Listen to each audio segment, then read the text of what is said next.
News చూస్తున్నాం. హైదరాబాద్లో వర్షం దంచి కొడుతుంది. నిన్న సాయంత్రం నుంచి పలు చోట్ల భారీ వర్షం కురిసింది. ఇటు తెల్లవారుజామున కూడా పలు ప్రాంతాల్లో వాన దంచి కొట్టింది. ఇటు హస్తినాపురంలో అత్యధికంగా 17.5 మిల్లీమీటర్స్ వర్షపాతం నమోదైంది. ఇటు సులేమాన్ నగర్లో 14.5 మిల్లీమీటర్ల వర్షం నమోదైంది. ఇటు అత్తాపూర్లో కూడా 13.55 మిల్లీమీటర్ల వర్షపాతం నమోదైంది. మొత్తంగా ఇటు హైదరాబాద్లోని పలు ప్రాంతాలు, ఇటు వనస్థలిపురం అలాగే రాజేంద్ర నగర్లో కూడా 12 మిల్లీమీటర్ల వర్షపాతం నమోదైంది. ఇవాళ కూడా మోస్తరు నుంచి భారీ వర్షాలు పడే అవకాశం ఉన్నట్టు తెలుస్తుంది. ఇటు అల్వల్ అలాగే సికింద్రాబాద్ అలాగే జూబ్లీహిల్స్, బషీర్బాగ్, అత్తాపూర్, రాజేంద్ర నగర్లో ఇంకా వర్షం కంటిన్యూ అవుతూనే ఉంది. చాలా ప్రాంతాల్లో కూడా ఇటు కరెంటు కష్టాలు రాత్రి సమయం నుంచి అలాగే తెల్లవారుజాము నుంచి ఇటు కరెంటు కూడా లేకపోవడం జరిగింది. సో మొత్తం మీద ఇటు ఓవరాల్గా ఒకసారి హైదరాబాద్ అలాగే తెలంగాణకు సంబంధించిన అప్డేట్ ఇచ్చే ప్రయత్నం చేస్తాను. ఒకసారి మనం చూస్తే కనుక ఇటు హైదరాబాద్ ఒకసారి చూస్తే ఇటు ఐఎండీ ప్రకారం ఎల్లో అలర్ట్ని జారీ చేశారు. హైదరాబాద్ అలాగే హైదరాబాద్ పరిసర ప్రాంతాల్లో ఉన్న జిల్లాలన్నిటికీ కూడా సాధారణంగా ఇటు లైట్ రెయిన్ నుంచి థండర్ స్ట్రోమ్స్తో ఇటు భారీ వర్షాలు కూడా పడే అవకాశం ఉన్నట్టు తెలుస్తుంది. స్పెసిఫిక్గా ఇటు అత్తాపూర్ లాంటి ఏరియాస్కి ప్రస్తుతానికి Hydraa water logging issue, Hydraa ఇటు పిల్లర్ నెంబర్ 264 అత్తాపూర్ పరిసర ప్రాంతాల్లో వాటర్ లాగింగ్ ఇష్యూస్ కూడా ఉన్నట్టు తెలుస్తుంది. సో మొత్తం మీద ఇదే కంటిన్యూ అవబోతుంది ఫిబ్రవరి 25, 26 దాకా. ఒకసారి తెలంగాణ మొత్తంగా చూస్తే ఇటు తెలుగు రాష్ట్రాలు కూడా ఒక్కసారి చూస్తే కనుక ఇటు కర్ణాటక నుంచి అలాగే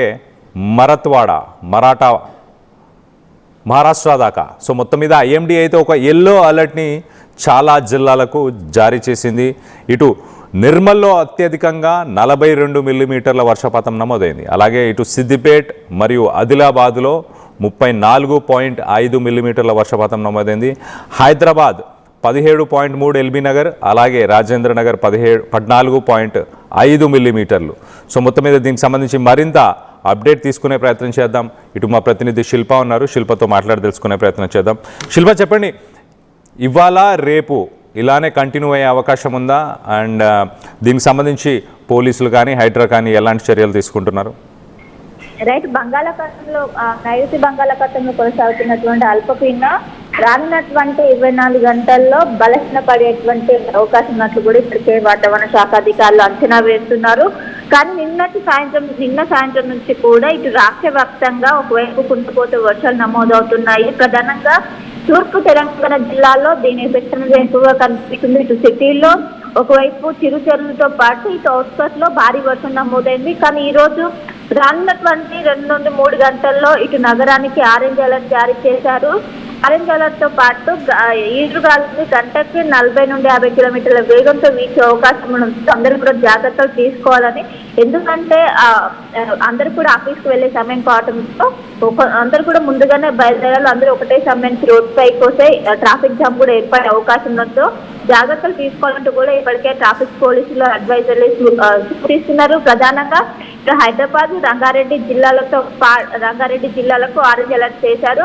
రానున్నటువంటి 2 నుండి 3 గంటల్లో గంటకు 40 నుండి 50 కిలోమీటర్ల వేగంతో పాటు ఉరుములు మెరుపులతో కూడినటువంటి వర్షం నమోదవడానికి ఆస్కారం ఉన్నట్లు కూడా ఇప్పటికే చెప్పారు. ఇంకోవైపు కొన్ని జిల్లాలకు జనగాం, జోగులాంబ గద్వాల్, మహబూబ్ నగర్, మేడ్చల్, మల్కాజ్గిరి, నాగర్ కర్నూల్, నల్గొండ, నారాయణపేట, సంగారెడ్డి, సూర్యాపేట, వికారాబాద్, వనపర్తి, యాదాద్రి, భువనగిరి జిల్లాల్లో ఎల్లో అలర్ట్ జారీ చేశారు. అక్కడ కూడా ఒకవైపు ఉరుములు మెరుపులతో కూడినటువంటి వర్షంతో పాటు ఈదురుగాలు గంటకు 40 నుండి 50 కిలోమీటర్ల వేగంతో వీచే అవకాశం ఉండడంతో జాగ్రత్తగా తీసుకోవాలంటూ కూడా ఒకవైపు ఇటు సిటీకి ఆరెంజ్ అలర్ట్ జారీ చేశారు. ఇంకోవైపు అటు జిల్లాలకి ఎల్లో అలర్ట్ జారీ చేసి ఖచ్చితంగా రానున్నటువంటి 2 నుండి 3 గంటలు ఇటు నగరానికి ఎంతో కీలకమని చెప్పుకోవచ్చు. ఒకవైపు రానున్నటువంటి 24 గంటల్లో అది బలహీనపడుతున్నట్టు కూడా ఇప్పటికే చెప్పారు. ప్రధానంగా ఇటు ఏదైతే నైరుతి బంగాళాఖాతంతో పాటు అటు శ్రీలంక, ఇటు భారత్ మధ్య కూడా అది కొనసాగుతుంది. అది కొనసాగి ప్రస్తుతము ఇంకోవైపు దానికి సమాంతరంగా ఒక ద్రోణి కూడా కొనసాగుతుంది. దీని ఎఫెక్ట్ ఇంకోవైపు నిన్నటి నుంచి కూడా మనకు సిటీలో క్లౌడీ వెదర్ కనిపిస్తుంది. ఉష్ణోగ్రతలు క్రమంగా తగ్గిపోయి కేవలం మొత్తం కూడా క్లౌడీ వెదర్ కనిపిస్తూ ఎక్కడికక్కడ కూడా మనకు కనిపిస్తున్నది. సో రానున్నటువంటి 24 గంటల వరకు కూడా ఇలానే కంటిన్యూ అయ్యే అవకాశం ఉన్నది. అండ్ ప్రస్తుతం అయితే నగరానికి ఆరెంజ్ అలర్ట్ కొనసాగుతుంది, ఇటు జిల్లాలకు ఎల్లో అలర్ట్ కొనసాగుతుంది. రానున్నటువంటి 2 నుండి 3 గంటలు మాత్రం ఎంతో కీలకమని చెప్పుకోవచ్చు. ఇప్పటికే వాతావరణ శాఖ అధికారులు రిలీజ్ చేసినటువంటి కొత్త సూచనలతో ఇప్పటికే జిహెచ్ఎంసీ అధికారులు కావచ్చు, హైడ్రా అధికారులు, ఇంకోవైపు ట్రాఫిక్ విభాగం మొత్తం కూడా అలర్ట్ అయ్యారు. ప్రధాన ట్రాఫిక్ సిగ్నల్స్ ఏవైతే ఉంటాయో అక్కడ ట్రాఫిక్ అనేది కాకుండా ప్రస్తుతం అయితే నియంత్రణ చేస్తున్నారు. అండ్ ఐటీ ఎంప్లాయీస్ కావచ్చు వాళ్ళందరూ కూడా ఇప్పటికీ ఒకవైపు సూచనలు జారీ చేస్తున్నాం.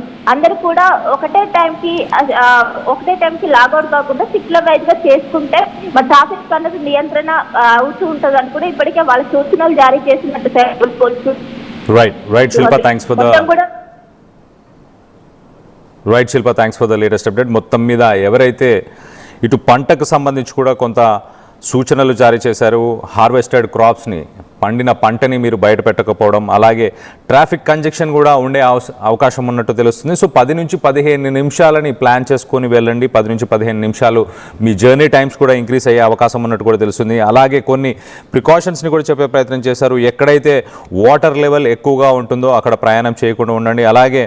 అలాగే వాటర్ నదులు కానీ అలాగే లేక్స్ కానీ ఉన్న చోట కూడా ప్రజలు కూడా వెళ్లకుండా ఉండండి అంటూ చెప్పుకొచ్చే ప్రయత్నం చేస్తారు. కొంత విజిబిలిటీకి సంబంధించి కూడా మాట్లాడారు. విజిబిలిటీ కూడా తక్కువ ఉండే అవకాశం ఉంటుంది వర్షం వల్ల. సో కొంత మీ ప్రయాణాలను కూడా ముందుగానే ప్లాన్ చేసుకునే ప్రయత్నం చేయండి. ఒక్కసారి ఇటు ఆరెంజ్ అలర్ట్ అలాగే ఎల్లో అలర్ట్కి సంబంధించిన ప్రాంతాల గురించి కూడా చెప్పే ప్రయత్నం చేస్తా. హైదరాబాద్, రంగారెడ్డి జిల్లాల్లో, అలాగే తదుపరి 2-3 గంటల్లో కూడా మోస్తరు వర్షం నుంచి భారీ వర్షం పడే అవకాశం కూడా ఉన్నట్టు తెలుస్తుంది.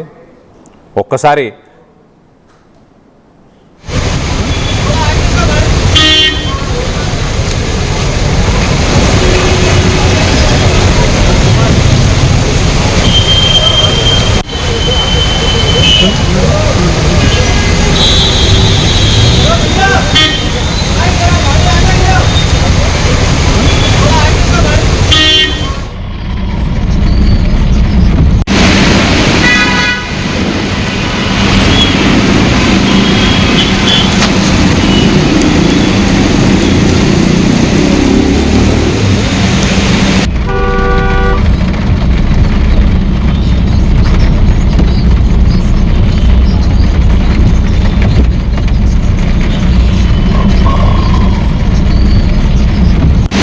మనం చూస్తున్నాము రాజేంద్ర నగర్, అత్తాపూర్కి సంబంధించిన విజువల్స్. పిల్లర్ నెంబర్ 264 పరిసర ప్రాంతాల్లో వాటర్ లాగింగ్ కండిషన్, అలాగే అక్కడ ఉన్న హైడ్రా వెహికల్స్ని మనం చూస్తున్నాము. సో మొత్తం మీద రానున్న రోజుల్లో కూడా ఎలాంటి పరిస్థితులు నెలకొన్నాయి ఇటు తెలంగాణ అలాగే ఇటు హైదరాబాద్కి సంబంధించి మరింత లేటెస్ట్ డీటెయిల్స్ తీసుకునే ప్రయత్నం చేద్దాం. ఇటు వాతావరణ శాఖ అధికారులతోని మా ప్రతినిధి శిల్ప ఉన్నారు. శిల్పతో మాట్లాడి తెలుసుకునే ప్రయత్నం చేద్దాం. నైరుతి బంగాళాఖాతంలో అల్పపీడనం ఏర్పడింది. ఈ అల్పపీడన ప్రభావంతో ఇటు రాష్ట్రానికి వర్ష సూచన జారీ చేశారు. దీని ప్రభావం ఎంత మేర ఉంటుంది, రాష్ట్రం పైన ఎన్ని రోజుల వరకు కూడా వర్షం కొనసాగే అవకాశం ఉంది, దీని గురించి మనతో మాట్లాడడానికి ఐఎండీ ఆఫీసర్ శ్రీనివాస్ గారు ఉన్నారు. వారితో మాట్లాడించే ప్రయత్నం చేద్దాం. సార్, ఇప్పుడు అల్పపీడనం ఎక్కడ కొనసాగుతుంది, దాని ఎఫెక్ట్ ఎంత మేర ఉంటుంది రాష్ట్రం మీద? మనకి ప్రస్తుతం నైరుతి బంగాళాఖాతం, దానికి ఆనుకుని ఉన్న మధ్య బంగాళాఖాతం ఇంచుమించు ఆ ప్రాంతంలో ఒక అల్పపీడన ప్రాంతం గత 2 రోజులు బట్టి కొనసాగుతుంది. ఇది రేపటికి బలహీనపడే అవకాశం ఉంది. అయితే దీనికి తోడు మనకి ఇప్పుడు ఈ ఫిబ్రవరి నెల 2వ వారం నుంచి మనం గ్రాడ్యువల్ గా చలికాలం నుంచి వేసవకాలంలోకి ప్రవేశించే సమయం. ఇప్పుడు ఏమవుతుందంటే టెంపరేచర్స్ మనకి మొన్నటి వరకు 31-32 డిగ్రీలు మించి ఎక్కడా లేవు. ఇప్పుడు మళ్ళీ గ్రాడ్యువల్ గా గత 3-4 రోజుల నుంచి చూసినట్లయితే వివిధ ప్రాంతాల్లో మనకి 35-36 డిగ్రీల వరకు టెంపరేచర్లు చేరుకుంటున్నాయి. ఇట్లా టెంపరేచర్లు పెరుగుతున్నప్పుడు మనకి ఈ ల్యాండ్ కి సీకి మధ్యన ఉన్నటువంటి టెంపరేచర్ డిఫరెన్సెస్, అలాగే ల్యాండ్ మీద కూడా ఉన్న వివిధ ప్రాంతాల మధ్య ఉన్న టెంపరేచర్ డిఫరెన్సెస్ వల్ల మనకి మళ్ళీ ఈ ఉపరితల ఆవర్తనాలు, ఇలాగా ట్రఫ్ లైన్స్ ఇటువంటివి ఏర్పడుతుంటాయి. మనకి శీతాకాలంలో ఇటువంటివి చూడం మనం. అందుకే శీతాకాలంలో మనకి పెద్దగా వాతావరణంలో మార్పులు ఉండవు, ఓన్లీ చలి పెరగడం తప్పించి మార్పులు ఉండవు. అయితే ఈ వేసవ కాలంలోకి ప్రవేశించి టెంపరేచర్లు పెరిగే కొద్దీ ఇటువంటి ట్రఫ్స్ ఇట్లా ఏర్పడుతుంటాయి. మరి ఈ రోజు పరిస్థితి చూసినట్టయితే దీని ప్రభావం వల్ల వచ్చే తేమ, అలాగే మనకి ఈ మధ్య మహారాష్ట్ర ప్రాంతం నుంచి ఒక ద్రోణి కూడా మనకి మన తెలంగాణకు ఆనుకుని ఉన్న ఈ విదర్భ ప్రాంతం వరకు కూడా కొనసాగుతుంది. అలాగే మనకి ఇటు ఒడిస్సా ప్రాంతం నుంచి కోస్టల్ ఆంధ్రప్రదేశ్ వరకు కూడా ఒక ద్రోణి ఉంది. వీటి వల్ల కూడా మళ్ళీ మనకి తేమగాలులు అనేవి ప్రవేశిస్తాయి. ఈ తేమగాలులు అయితే ఇవి పెద్దగా సివియారిటీ ఉన్న తేమగాలులు కాదు. ఈ తేమ అనేది ప్రవేశించినప్పుడు మనకి ప్రస్తుతం టెంపరేచర్లు ఎక్కడైతే ఎక్కువ ఉన్నాయో 35-36 డిగ్రీలు ఉన్న దగ్గర మళ్ళీ కన్వెక్షన్ ఉంటుంది. అంటే వేడి గాలులు కింద నుంచి పైకి పోతూ ఉంటాయి. వేడి గాలులు కిందకి పోయిన సమయంలో ఇలా తేమగాలు ప్రవేశిస్తే మళ్ళీ మనకి సాయంత్రం సమయంలో ఉరుములు మెరుపులతోటి జల్లులు పడే అవకాశం ఉంటుంది. నిన్న కూడా మనం చూసాము ఆదిలాబాదు, కుమరం భీము ఆ ప్రాంతంలో ఒక సెంటీమీటరు ఇంచుమించు 1.5 సెంటీమీటర్స్ వరకు కొద్దిగా వర్షపాతం పడింది. అలాగే ఈ రోజు కూడా మనకి పలు జిల్లాలు ముఖ్యంగా మనకి ఆదిలాబాదు, కుమరం భీము, నిర్మల్, నిజామాబాదు, మంచిర్యాల, అలాగే మనకి భద్రాద్రి కొత్తగూడెము, ఖమ్మము, వరంగల్, హనుమకొండ, మన సిటీలో కూడా కొద్దిపాటి జల్లులు రంగారెడ్డి జిల్లాలో పడే అవకాశం ఉంది. అలాగే మనకి పశ్చిమాన ఉన్నటువంటి ఈ మెదక్, కామారెడ్డి, సంగారెడ్డి ఈ ప్రాంతంలో కూడా ఈరోజు సాయంత్రం మనకి మధ్యాహ్నం సాయంత్రం వేళలో కొద్దిగా ఉరుములు మెరుపులు జల్లులు పడే అవకాశం ఉంది. అయితే ప్రస్తుతం భారీ వర్ష సూచన ఏమీ లేదు. రేపు కూడా ఈ సెంట్రల్ జిల్లాలో అలాగే ఉత్తర తెలంగాణలోని జిల్లాల్లో కొద్దిపాటి ఉరుములు మెరుపులు జల్లులు పడే అవకాశం ఉంది. ఈ రోజు రేపు ఉష్ణోగ్రతలు ఏ విధంగా నమోదయ్యే అవకాశం ఉంది? సాధారణంగా నమోదయ్యే అవకాశం ఉంది. ఉష్ణోగ్రతలు ఇంచుమించు 33 నుంచి 35-36 డిగ్రీల వరకు ఇంచుమించు సాధారణంగానే నమోదయ్యే అవకాశం ఉంది. అయితే ఎక్కడైతే టెంపరేచర్లు మనకి 33-36 డిగ్రీల ప్రాంతంలో ఉన్నాయో అక్కడ కొంచెం ఈ కన్వెక్టివ్ యాక్టివిటీ అనేది ఉంటుంది. అటువంటి ప్రదేశాల్లో మనకి ప్రస్తుతం తేమగాలు అవైలబిలిటీ ఉంది కాబట్టి కొద్దిగా జల్లులు పడే అవకాశం ఈ రోజు రేపు కూడా ఉంది. ఈ ట్రాన్సిషన్ పీరియడ్ ఎప్పటి వరకు కొనసాగుతుంది? ఈ ట్రాన్సిషన్ పీరియడ్ మనకి ఇంచుమించు మార్చి 1వ తారీఖు వరకు ఇలా గ్రాడ్యువల్గా టెంపరేచర్స్ రైజ్ అవుతూ ఉంటాయి. మనకి మార్చి 1వ తారీఖు నుంచి యాక్చువల్గా మనకి వేసవికాలం, ఇంకా మనకి టెంపరేచర్స్ మ్యాక్సిమం టెంపరేచర్స్ ప్రధానంగా రైజ్ అవుతూ ఉంటాయి. ఈ మ్యాక్సిమం టెంపరేచర్స్ రైజ్ అయినప్పుడు ఈ టెంపరేచర్ డిఫరెన్సెస్ వల్ల మళ్ళీ మనకి వారానికి 10 రోజులకి ఇలాంటి ద్రోణులు, ఉపరితల ఆవర్తనాలు ఏర్పడటము, వాటి వల్ల మాయిశ్చర్ ఎక్స్ట్రాక్షను, మనకి ఆల్రెడీ టెంపరేచర్లు పెరిగి ఉంటాయి కాబట్టి ఈవినింగ్ టైంలో థండర్ స్టార్మ్స్ ఇటువంటివి నార్మల్గా మనకి ప్రీ మాన్సూన్ షవర్స్ అంటాం. ఇటువంటివి మార్చి, ఏప్రిల్, మే నెలల్లో జనరల్గా వస్తూనే ఉంటాయి. ఇటు సిటీలో రాత్రిపూట ఉష్ణోగ్రతలు ఏ విధంగా నమోదవుతున్నాయి? ప్రస్తుతం రాత్రిపూట ఉష్ణోగ్రతలు బాగా పెరిగినాయి. మనకి 20 డిగ్రీలు పైబడి, నిన్నైతే 23 డిగ్రీలు. అంటే మనకి క్లౌడింగ్ ఉన్నట్టయితే మినిమం టెంపరేచర్లు ఎక్కువ పెరుగుతాయి. నిన్న మనకి క్లౌడింగ్ వచ్చింది, ఆల్రెడీ మాయిశ్చర్ వచ్చి నిన్న, అందుకని ఈ రోజు ఉదయం మనం మన సిటీ ప్రాంతంలో మ్యాక్సిమం టెంపరేచర్ వచ్చి 23 డిగ్రీల వరకు నమోదైంది. చాలా ప్రాంతాల్లో ప్రస్తుతం 18 నుంచి 23 డిగ్రీల వరకు నమోదైంది. మనకి చలి నుంచి పూర్తిగా మనం బయటకు వచ్చేసాము. ప్రస్తుతం మినిమం టెంపరేచర్లు పెరగడము, దానికి తోడు మ్యాక్సిమం టెంపరేచర్లు కూడా రైజ్ అవడం వల్ల, ఈ మాయిశ్చర్ ఎక్కువ ఉండటం వల్ల ప్రస్తుతం మనకి కొంచెం ఉక్కపోత ఇటువంటి ప్రాబ్లమ్స్ కూడా స్టార్ట్ అవుతాయి. అంటే వచ్చే 24 గంటల్లో బలహీన పడుతుందా అల్పపీడనం? వచ్చే 24 గంటల్లో ఈ అల్పపీడనం బలహీన పడుతుంది. అయితే ప్రస్తుతం మనకి ఈ ఇటు మహారాష్ట్ర నుంచి విదర్భ వరకు కూడా ఒక ద్రోణి, అలాగే ఒరిస్సా నుంచి నార్త్ కోస్టల్ ఆంధ్రప్రదేశ్ వరకు కూడా ఒక ద్రోణి నడుస్తున్నందున కొందరు ఈ రేపు కూడా మనకి తేమగాల్లో తెలంగాణలోకి ప్రవేశించే అవకాశం ఉంది. సో ఈ రోజు రేపు మనకి ఈవినింగ్ టైంలో అక్కడక్కడ ఈ ఉరుములతో కూడిన జల్లులు పడే అవకాశం ఉంది. సో మొత్తం మీద ప్రస్తుతం ఇక్కడ నైరుతి బంగాళాఖాతం దగ్గర ప్రస్తుతం అల్పపీడనం అనేది కొనసాగుతుంది. రానున్నటువంటి 24 గంటల్లో అది పూర్తిగా బలహీన పడడానికి కూడా ఎక్కువగా అవకాశం ఉన్నట్టు కూడా ఇప్పటికే వాతావరణ శాఖ అధికారులు అంచనా వేస్తున్నారు. దీంతో ఇటు ఆసిఫాబాద్ కావచ్చు, తూర్పు తెలంగాణ జిల్లాల్లో కేవలం సాయంత్రం పూట చిరు జల్లులు పడడానికి అవకాశం ఉంది. తర్వాత ఫిబ్రవరి ముగిసిన అనంతరం ఉష్ణోగ్రతలు క్రమంగా పెరిగి సాధారణం కంటే 2 నుండి 3 డిగ్రీలు ఎక్కువగా పెరిగేందుకు కూడా అవకాశం ఉన్నట్లు కూడా ఇప్పటికే వాతావరణ శాఖ అంచనా వేస్తున్నారు. కానీ ఇప్పుడు ఏర్పడినటువంటి అల్పపీడనం ఉందో దాని ప్రభావం రాష్ట్రం మీద కొంతమేర మాత్రమే ఉంటుందంటూ కూడా వాతావరణ శాఖ అధికారులు అయితే అంచనా వేస్తున్నారు. కెమెరా పర్సన్ కోటితో కలిసి శిల్ప, ఆర్టీవీ, హైదరాబాద్.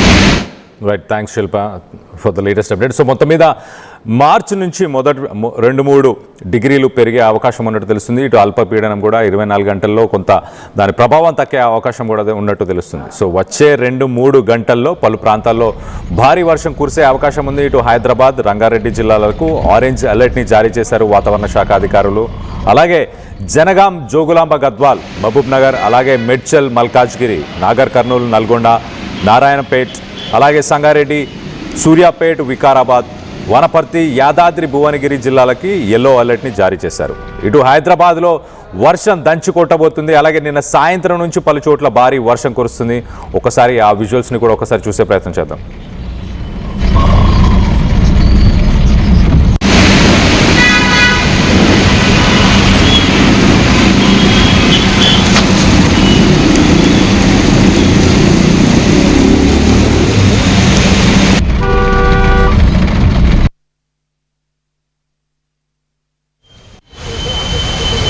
రైట్, మనం విజువల్స్లో చూడొచ్చు. ఇటు వాతావరణ శాఖకు సంబంధించిన ఐఎండీ రిపోర్ట్ని కూడా ఒకసారి మీకు చదివి వినిపించే ప్రయత్నం చేస్తా.